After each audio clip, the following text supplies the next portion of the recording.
नमस्कार दोस्तों, आपका स्वागत है एग्जाम क्रैक SS1 में। अगर आप आरआरबी, एनटीपीसी या ग्रुप डी की तैयारी कर रहे हो तो ये वीडियो आपके लिए बहुत ही महत्वपूर्ण होने वाली है, क्योंकि इस वीडियो में आपको लेता हूँ रीजनिंग के इंपॉर्टेंट क्वेश्चन जो कि रेलवे की परीक्षाओं में बार बार पूछे जाते हैं। जिस तरह क्वेश्चन इस पार्ट में दिए गए हैं उसी तरह क्वेश्चन आपके एग्जाम में भी आएंगे। ये पार्ट नंबर 40 है और इससे पहले वाला पार्ट आपने नहीं देखे हैं तो हमारे चैनल की प्लेलिस्ट में जाकर जरूर देखें, क्योंकि सारे पार्ट बहुत ही इंपॉर्टेंट है। अगर आपकी रीजनिंग कमजोर है तो ये वीडियो आपके लिए बहुत ही हेल्पफुल होगी। तो चलिए शुरू करते हैं आज की क्लास। आज का क्वेश्चन नंबर पहला, ये क्वेश्चन नंबर पहला है। इस क्वेश्चन आपसे कह रहा है कि क्वेश्चन मार्क के स्थान पर क्या आएगा। तो देखिए, राजमिस्त्री से क्या हुआ है, राजमिस्त्री क्या करता है, निर्माण करता है। जो राजमिस्त्री होता है वो निर्माण करता है, तो मैकेनिक क्या करेगा, आपको यहाँ बताएंगे क्वेश्चन मार्क के स्थान पर क्या आएगा। तो ये जो राजमिस्त्री होता है वो निर्माण करता है, तो मैकेनिक क्या करेगा, कार्य करेगा, उपकरण करेगा, या फैक्ट्री करेगा, या रिपेयर करेगा। तो देखिए, इसका जो राइट आंसर है वो इसका राइट आंसर हो जाएगा। जिस हिसाब से राजमिस्त्री निर्माण करता है, यानी कि जो राजमिस्त्री होता है जो मकान बनाता है, यानी कि ईंटों से मकान बनाता है, वो क्या करता है, मकान का निर्माण करता है, यानी कि राजमिस्त्री निर्माण करता है। और जो मैकेनिक होता है वो क्या करता है, वो रिपेयरिंग करता है। जैसे आपकी गाड़ी, बाइक खराब हो गई या और कोई गाड़ी खराब हुई तो उसकी वो रिपेयर करके यानी कि उसे सही करता है, उसे कहते हैं मैकेनिक, यानी कि रिपेयरिंग करता है। या आपका मोबाइल खराब हो गया, ठीक है, आप मिस्त्री के पास गए तो वो मैकेनिक क्या करेगा, उसकी रिपेयर करेगा, तो उसे रिपेयर कहते हैं, यानी मैकेनिक क्या करता है, रिपेयर। ऑप्शन नंबर डी इसका राइट होगा। क्वेश्चन नंबर 2, इस क्वेश्चन आपसे कह रहा है कि जो क्वेश्चन मार्क है इसके स्थान पर क्या आएगा, आपको यह बताना है। देखिए, जब भी इस तरह क्वेश्चन आपके सामने मिले तो हमेशा याद रखना कि पहले वाले का संबंध पहले के साथ निकालना, और फिर यहाँ दूसरे वाले का संबंध दूसरे के साथ निकालना, फिर तीसरे का संबंध तीसरे के साथ निकालना, फिर चौथे का संबंध चौथे के साथ निकालना। इस तरह से क्वेश्चन करना, तो आपका क्वेश्चन कभी गलत नहीं होगा और बहुत ही जल्दी हो जाएगा। और फिर आप उसी तरह से आपको इस तरह से यहाँ से करना है, यहाँ पहले का संबंध पहले के साथ में, फिर दूसरे का संबंध दूसरे के साथ में, और तीसरे का संबंध तीसरे के साथ में, फिर चौथे का संबंध चौथे के साथ में, और फिर आपको इसी तरह से इसमें संबंध निकालना है। तो देखिए, आपको कैसे करना है क्वेश्चन। देखिए, यहाँ आपको दिया गया है बी और यहाँ दिया गया है बाई, यानी क्या हुआ, बी से बाई बना है। अगर आपने देखिए मुझसे अगर लगातार पढ़ रहे हैं तो आप इस क्वेश्चन को देखते क्वेश्चन को हल कर लेंगे, क्योंकि मैंने आपको सिखाया था कि जो बी का विपरीत होता है, यानी कि विपरीत, बी का विपरीत क्या होता है, वो होता है बाई। यानी कि जो बी का विपरीत बाई है, यानी कि यहाँ बाई दिया है। और साथ देखिए एन है, एन का विपरीत क्या होता है, वो एम होता है। और फिर देखिए डब्ल्यू का विपरीत क्या आएगा, डब्ल्यू का विपरीत आएगा डी, यानी कि डी से हमारा आंसर स्टार्ट होगा, डी से हमारा आंसर स्टार्ट होगा। और डी एक ही ऑप्शन में है, यानी कि ऑप्शन नंबर बी हमारा राइट आंसर हो जाएगा। और देखिए, मैं आपको एक तरीका और सिखा दूं इस तरह क्वेश्चन को हल करने का। जब भी दो लेटरों के एक दूसरे के विपरीत होंगे वो, तो ठीक है, जो उनका योग होगा वो 25, सॉरी उनका योग जो क्या आएगा, 27 आएगा। उनका योग क्या, 27 आएगा। जैसे आपका जो बी है, बी आता है 2 पर और बाई आता है 25 पर। अगर आप इन्हें जोड़ेंगे, 2 और 25 को जोड़ेंगे तो इनका योग क्या बनेगा, 27 बनेगा, इनकी इनका योग 27 बनेगा। इसी हिसाब से देखिए, आप यहाँ एन दिया गया है और ये एम दिया गया है। आपका एन आता है 14 पे, एन 14 पे आता है प्लस, और एम आता है 13 पे। इन्हें जोड़ेंगे देखिए तो इनका योग भी क्या होगा, 27 बनने है। और इसी हिसाब से देखिए, आप इन्हें जोड़ेंगे, डब्लू, डब्लू आता है आपका 23 पर, डब्लू 23 पे आता है प्लस, और फिर डी है, यानी कि ये डी ये आता है 4 पर। इनका इन्हें जोड़ेंगे आप तो इनका योग भी क्या हो रहा है, 27 बनने है। यानी कि जो विपरीत, जो एक दूसरे के विपरीत लेटर होते हैं उनका योग हमेशा 27 होता है। इस तरह से आप क्वेश्चन को कर सकते हैं। इसका राइट आंसर हो जाएगा ऑप्शन नंबर बी हमारा राइट होगा। क्वेश्चन नंबर 3, आपसे इस क्वेश्चन में कह रहा है कि जो एम है, एम को यह लिखा गया है, यानी कि एम को डब्ल्यू लिखा गया है, तो ओ को क्या लिखा जाएगा। तो आपको बताना है कि ओ को निम्नलिखित में से संबंधित है, यानी ओ किसे संबंधित होगा। आपसे कह रहा है कि एम उसी तरह से संबंधित है डब्ल्यू से, तो ओ किसे संबंधित होगा। तो देखिए, इस क्वेश्चन में देखिए, अगर बहुत सारे लोगों से क्वेश्चन को होगा नहीं, और होगा भी तो वो गलत करेंगे इस क्वेश्चन को, ठीक है, या तुक्का मारेंगे। लेकिन इस क्वेश्चन का ही मैं आपको बहुत ही शानदार तरीका सिखाऊंगा। देखिए, जब भी आपको इस तरह से क्वेश्चन मिले और कुछ समझ में ना आए, ठीक है, कुछ समझ में ना आए, तो जो एम लिखा गया है, जैसे आपका जो एम लिखा गया है, यानी कि ये एम लिखा गया है, ये आपका एम लिखा गया है, तो क्या करना है, इसके नीचे दर्पण लगाना है। इस तरह से यहाँ दर्पण लगा देना, ये हो गया दर्पण, दर्पण। तो ये है दर्पण में क्या होता है, उल्टा बनता है इस तरह से, यानी कि यह इस तरह से लिखा गया है, यानी कि क्या है इसका दर्पण प्रतिबिंब क्या है, W है। फिर इस हिसाब से आपका जो O है, और जैसे O है आपका, O पे दर्पण लाएंगे यानी कि इस तरह दर्पण लाएंगे, जब दर्पण लाएंगे तो U बनेगा वो इसी तरह से O ही बनेगा आपका, यानी कि ऑप्शन नंबर ए आपका राइट होगा। क्वेश्चन नंबर 4, इस क्वेश्चन आपसे कह रहा है जी क्वेश्चन मार्क है, इसके स्थान पर क्या आएगा, इसके स्थान पर क्या आएगा। तो देखिए 12 से क्या हुआ 145 बना, और फिर 9 से क्या हुआ 82 बनाया आपका, फिर 11 से यहाँ क्वेश्चन मार्क है, यानी कि क्या यहाँ क्या बनेगा, यानी कि 12 से आपका 145 बनने है, और 9 से 82 बनने है, और 11 से क्या बनेगा। अगर देखिए हम देखिए अगर आपको स्क्वायर याद है, ठीक है, अगर आपको स्क्वायर याद है तो इस तरह क्वेश्चन हम बहुत ही आसानी से कर लेंगे। जैसे आपको पता है 12 का स्क्वायर होता है, 12 का स्क्वायर होता है 144, 144 होता है, लेकिन यहाँ दिया गया है 145, तो इसमें प्लस एक कर दें, जब प्लस एक करेंगे तो ये बन जाएगा 145 बन जाएगा। और इसी हिसाब से हम इसे देखें हैं, ये है 9, और हम 9 का स्क्वायर कर दें, 9 का स्क्वायर होता है 81, 9 का स्क्वायर होता है 81, लेकिन यहाँ दिया गया है 82, तो क्या हुआ यहाँ भी प्लस 1 हो रहा है, तो ये हो जाएगा 82, 82 हो जाएगा। और फिर इसी हिसाब से हम देखें 11 का, तो हम 11 का स्क्वायर करेंगे, 11 का स्क्वायर होता है 121, 11 का स्क्वायर होता है 121, और सब में हमने प्लस एक कराया, देखिए यहाँ भी हमने प्लस एक करा था, और यहाँ भी हमने प्लस एक करा, तो हम यहाँ इसमें भी प्लस एक कर दें, तो ये बनेगा हमारा 122, 122 बन जाएगा। क्या 122 ऑप्शन में है, बिल्कुल है, ऑप्शन नंबर डी में, यही हमारा राइट आंसर हो गया, option number D. Question number 5, आपसे क्वेश्चन कह रहा है कि जो यहाँ डॉट डॉट लिखा है यहाँ पर क्या आएगा, आपको ये बताना है। तो देखिए क्या हुआ 27 से 65 बना है, 27 से 65 बना है, 64 से यहाँ क्या बनेगा, आपको यह बताना है।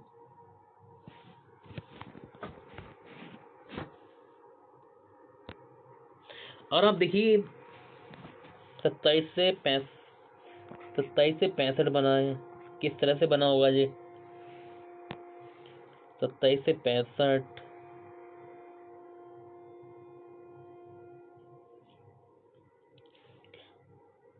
27 से 65, अगर देखिए इसे हम देखेंगे, ये 27 क्या होता है, ये होता है 3 का क्यूब, 27 क्या होता है, ये होता है 3 का क्यूब, 27 3 का क्यूब होता है। फिर इससे आगे 3 के बाद में जो संख्या आती है वो आती है 4, अगर हम 4 का क्यूब कर दें और प्लस 1 कर दें, 4 क्यूब होगा तो ये होगा 64, 4 क्यूब होता है 64, 64 प्लस 1 करेंगे तो ये बन जाएगा 65, क्योंकि इस तरह 27 से 65 बनने आए। इसी हिसाब से आगे हम देखें तो ये है 64, 64 क्या होता है, ये होता है 4 का क्यूब, ये होता है 4 का क्यूब, 64 होता है 4 का क्यूब। अब फिर हम इसके बाद में संख्या क्या आती है, 4 के बाद में आती है 5, अगर हम 5 का क्यूब करें, जैसे हमने प्लस यहाँ एक बन करा था प्लस एक यहाँ बन करके देखें तो ये हो जाएगा 5 क्यूब 125 और प्लस 1, तो ये आ गया 126, यानी कि 126 आपका आ जाएगा, 126। ऑप्शन नंबर डी देखिए हमारा दिया गया, बिल्कुल ये राइट आंसर हो जाएगा इस तरह से। क्वेश्चन नंबर 6, आपसे इस क्वेश्चन में कह रहा है कि जो क्वेश्चन मार्क है यहाँ पर क्या आएगा, यानी कि ये क्वेश्चन मार्क है, आपको यह बताना है कि यहाँ पर क्या आएगा। तो देखिए जब भी इस तरह से आपको मिले, इस तरह का आपको जैसे संख्या दी गई हो, ठीक है, यहाँ बड़ी संख्या मिल रही है, यहाँ भी बड़ी है और यहाँ भी बड़ी है, तो हमेशा याद रखना इन संख्याओं से मिलकर ही ये 12 बना होगा, फिर इनसे मिलकर ये 30 बना होगा, और फिर इनसे मिलकर यहाँ एक क्वेश्चन मार्क के स्थान पर बनेगा। अब हमें ये देखना है ये कैसे बनी होगी, 7 और 6 13, 13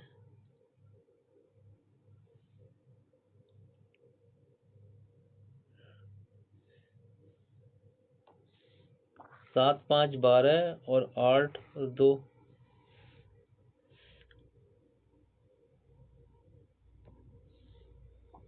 5 दूनी 10 और 12।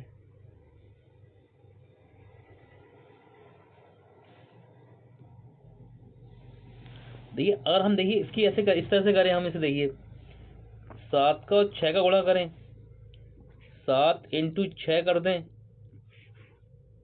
7 इंटू 6 करें और फिर माइनस करें, फिर अब इनकी गुणा करें हम इसकी 6 की और 5 की, 6 इंटू 5 करें तो देखिए ये होता 7 छंग 42 और 6 पंजे 30, 42 में से 30 जाएगा तो ये 12 बन जाएगा, यानी कि इस तरह से ये 12 बनने आए। क्या आगे भी हम देखें इसी तरह से बनने आए? देखिए और 8 की और 5 की गुणा करेंगे तो 8 पंजे होता है 40, 40। फिर आगे देखिए हम 5 की और 2 की गुणा करें, 5 की और 2 की तो 5 दूनी होता है 10, इनकी 40 में से 10 जाएगा तो ये 30 बने और 30 भी यहाँ दिया गया है।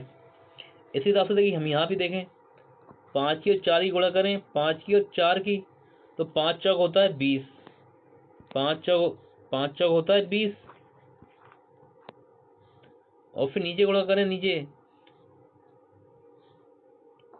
4 की और 2 की तो 4 दूनी 8, 20 में से 8 जाएगा तो 12 बचेगा और ये देखिए 12 भी यहाँ दिया गया है। क्या हो रहा है? देखिए पहली दो संख्याओं को गुणा हो रहा है, पहली दो संख्याओं को गुणा, फिर लास्ट की दो संख्याओं को गुणा, फिर उन्हें क्या कर रहा है माइनस करा जा रहा है। तो इस हिसाब से कि यहाँ भी हम करके देखें और 8 की और 7 की गुणा करेंगे, 8 सत्ते होता है 56, 8 सत्ते 56 माइनस, और फिर हम यहाँ गुणा करें देखिए 7 की और 3 की तो 7 3 हो जाएगा 21 और ये कितना बचेगा हमका, बनेगा 35, ये बचेगा 35। क्या 35 ऑप्शन में है? बिल्कुल है, ऑप्शन नंबर ए इसका राइट हो जाएगा 35।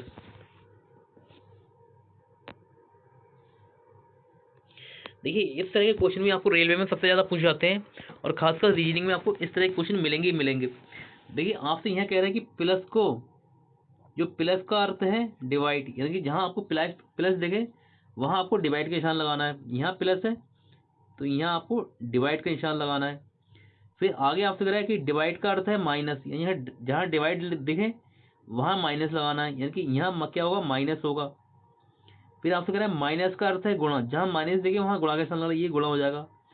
फिर आपसे आगे कह रहा है कि जो गुणा का अर्थ है वो है प्लस, जहाँ गुणा का निशान दिखे वहां प्लस करेंगे आप, ये प्लस हो जाएगा। अब क्वेश्चन को हम हल करेंगे, देखिए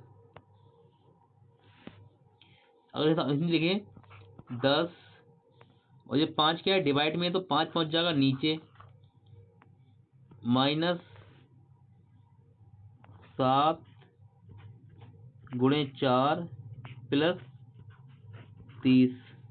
अब इसे देख काट लेते हैं, 5 से 10 गया 2 बार में और ये 7 चौक 28, 28 ये 28 हो गया माइनस का, 28 माइनस का, तो जो हमारा आएगा 30 प्लस का 28 माइनस का, तो इसमें से घटाएंगे तो प्लस के 2 और यहाँ इनके प्लस के 2 बचेंगे, 2 और यह 2 4, यानी कि 4 हमारा राइट आंसर आएगा। ऑप्शन नंबर ए हमारा राइट आंसर हो जाएगा। क्वेश्चन नंबर 8, इस क्वेश्चन आपसे कह रहा है कि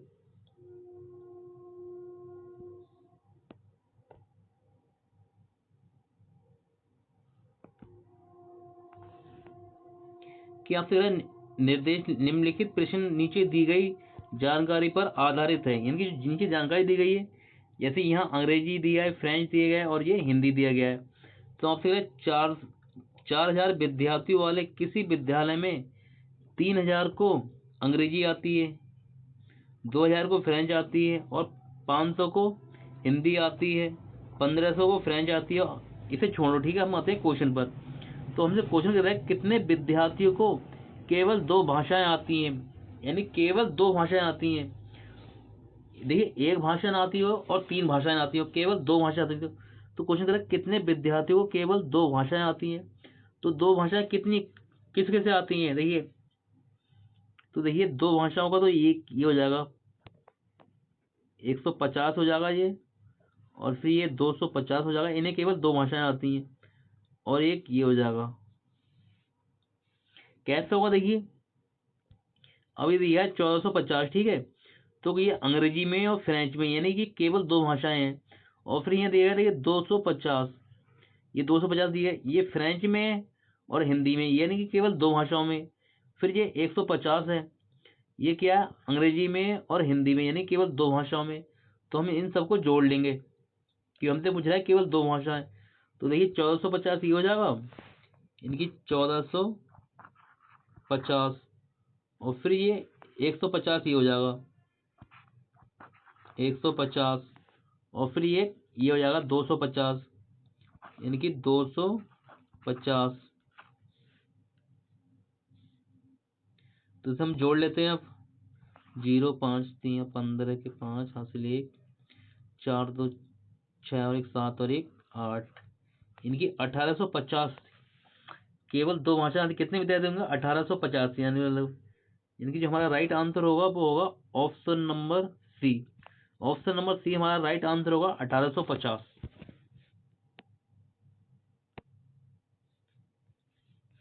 क्वेश्चन नंबर 9, इस क्वेश्चन आपसे कह रहे हैं क्रिकेट बोर्ड, यानी जो आपके सामने कथन दिया गया है, ठीक है, जो कथन दिया गया है आपसे कह रहे हैं क्रिकेट बोर्ड के अध्यक्ष ने कहा जिन लोगों का साक्षात्कार किया जाएगा वे पूर्व भारतीय क्रिकेट कीपर हैं और वे कोच के पद के लिए उपयुक्त हैं। तो आपके सामने निष्कर्ष दिया गया है। निष्कर्ष फर्स्ट में आपसे कह रहा है, निष्कर्ष फर्स्ट में आपसे कह रहा है बोर्ड के प्रमुख मानते हैं कि पूर्व विकेट कीपर कोच के लिए सबसे अच्छा विकल्प है। बिल्कुल सही है, कि जो वो होंगे विकेट कीपर होंगे, ठीक है, पुराने, वो क्या होंगे, उन्हें पिच के बारे में भी अच्छी जानकारी होती है, यानी कि ये पहले वाला बिल्कुल सही होगा। वो कोच के लिए अच्छे रहेंगे कि उन्हें, क्योंकि वो विकेट के पीछे रहते हैं और हर चीज को देखते हैं बहुत बारीकी, तो वो कोच के लिए सबसे अच्छे उपयुक्त रहेंगे। फिर आगे आप सेकंड में कह रहे हैं आपसे पूर्व विकेट कीपरों के पास पिच पर अधिक अनुभव है। बिल्कुल सही बात है, जो पूर्व विकेट कीपर हैं वो देखिए 24 घंटे क्या होता है, जब क्रिकेट खेलते हैं तो सबसे ज्यादा क्या रहते हैं, विकेट के पीछे रहते हैं, तो क्या होता है वो पिच के बारे में सबसे अधिक अच्छे तरह से जानते हैं। तो ये भी हमारा सही हो जाएगा, यानी कि फर्स्ट सेकंड दोनों सही हैं। तो आपसे कह रहा है दोनों निष्कर्ष पालन करते हैं, ऑप्शन नंबर बी इसका राइट आंसर हो जाएगा। देखिए मैं आपको इस वीडियो में बहुत ही शानदार क्वेश्चन लेके आता हूँ, और जिस तरह क्वेश्चन देखिए ये दिए गए 100% मैं गारंटी दे रहा हूँ इसी तरह क्वेश्चन आपके एग्जाम में आएंगे, चाहे वो एनटीपीसी का हो या ग्रुप डी का हो। बस क्या होगा, उनकी वैल्यू चेंज होंगी, बस क्वेश्चन आपके यही रह जाएंगे। जैसे अभी एएलपी का एग्जाम हुआ, ठीक है, उस एग्जाम में भी क्या हुआ, मैंने जैसे पढ़ाया था, ठीक है, बस क्या हुआ, वैल्यू चेंज हुई लेकिन क्वेश्चन आपके लौट फिर के वही थे।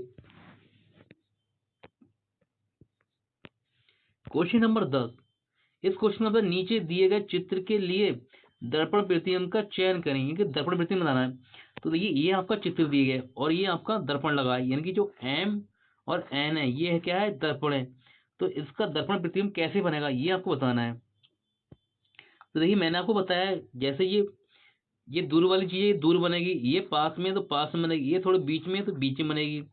देखिए इस तरह से ये चित्र बनेगा, यानी कि जो दर्पण लगाएगा इस तरह से यहाँ पर, तो कैसा बनेगा, ये बनेगा इस टाइप से,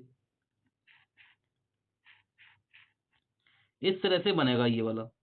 अब इस तरह से देखिए ये नहीं है आपका, ये नहीं है और ये नहीं है, इनकी बी वाला आपका जो बी कहाँ दिया गया है, ये बी दिया गया है सी में, यानी कि राइट आंसर हो जाएगा ऑप्शन नंबर सी इसका राइट आंसर हो जाएगा। ये थे हमारे 10 इंपॉर्टेंट क्वेश्चन। अगर आपको हमारी वीडियो पसंद आई है तो वीडियो को लाइक शेयर कमेंट जरूर करना। अगर आप हमारे चैनल पे नए हैं तो हमारे चैनल को सब्सक्राइब करना, कि मैं आपके लिए मैथ और रीजनिंग की बहुत ही प्यारी प्यारी वीडियो लेके आता हूँ जो कि आपके एग्जाम में आपको पूरे में पूरे नंबर दिलाएंगे। तो मिलते हैं आपसे अगली क्लास में, तब तक के लिए नमस्कार।